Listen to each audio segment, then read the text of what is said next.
My name is Armand Brent, and I manage youth services for County Alcohol and Other Drug Programs, which is a division of the Health and Human Services Agency. This symposium is possible due to a state grant that addresses substance abuse and binge behaviors. We're sponsoring this event because, let's face it, marijuana is the proverbial elephant in Mendocino County's living room, and we thought it was important to begin a civil dialogue on this highly charged and in many ways polarizing subject. Otherwise, how are we going to develop healthy local responses to the phenomenon that impacts so many aspects of our communities? This symposium was conceived from the outset as an educational forum. We're not here to refight battles over Measure B or G and so forth. The legislative and legal signposts in this evolving political and cultural narrative have been noted on a handout that I think everybody has, everyone was given when they came into the entrance hall. If not, I think they're in the back there. We've convened this meeting to hear from experts in the field who will provide factual and current information on the impacts of marijuana on the life of our communities. We've attempted to be as unbiased as possible in assembling our panels. And at this point, I'd like to say that we originally had a panel to discuss legal issues, but we determined that it had the potential to sort of devolve into a political dialectic, and so we eliminated it.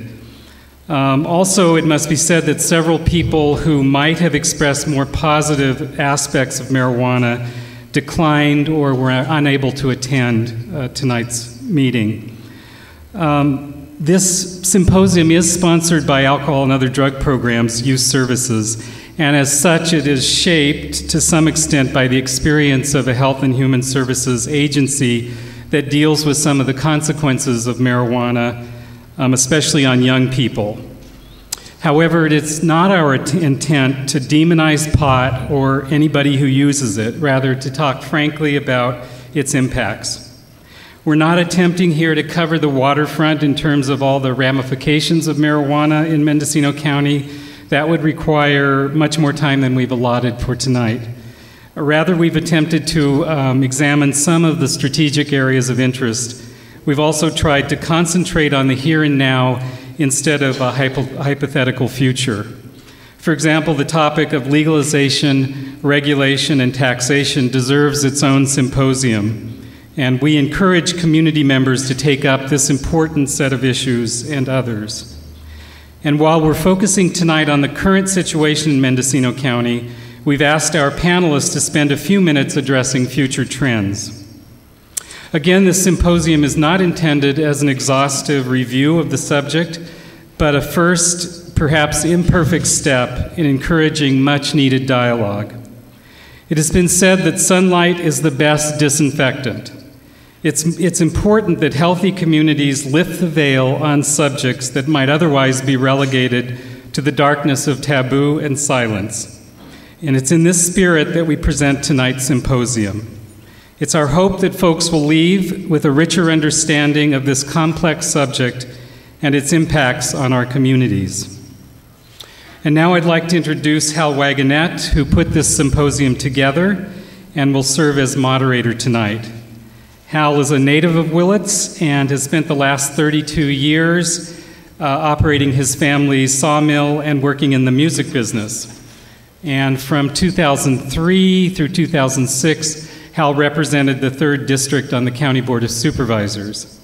Wagonette Enterprises researches, organizes, and presents a variety of public service events. Thank you.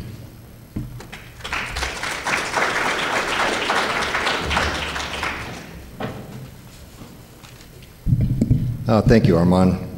As he has mentioned, we are not here to find solutions or to do a lot of soapboxing, but rather to hear from our experts who actually deal with impacts, what those impacts are from their perspectives. Our first panel is going to be our law enforcement panel and will be comprised of our sheriff, Tom Allman and Meredith Lintott, our district attorney, and they will be taking their seats while I'm making these introductory remarks.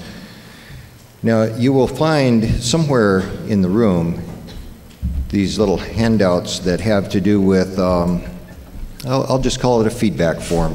How did you hear about the event, and so on and so forth. Please fill those out at the end. That's a useful mechanism for us. And you will also find little colored cards. In this case, this first panel, if you have a red card, please write your questions on that, because what we're going to try to do is to group questions together and then ask them at the end of the meeting to our panel as a whole. So that's a little bit of how the public questions, and I'm sure you'll have some by the end of the night, how that's going to be dealt with. Around the edge of the room, you will see a few displays. You will see the various comments that have come in from the internet survey. We have about 3,000 hits in 10 days on our website. People taking a look at this, and about 400 people filled out those surveys. 75% of them are 40 years or older, and over half of them are college educated. So when you look at this, you know who has been reached so far. Younger folks are not as well represented at this time, but since the website and the survey is going to remain up for about a year, we expect that to filter down into the ranks and to get a more even spectrum of viewpoints. So the comments I found fascinating personally, because they're comments that I've heard around coffee shops and over gas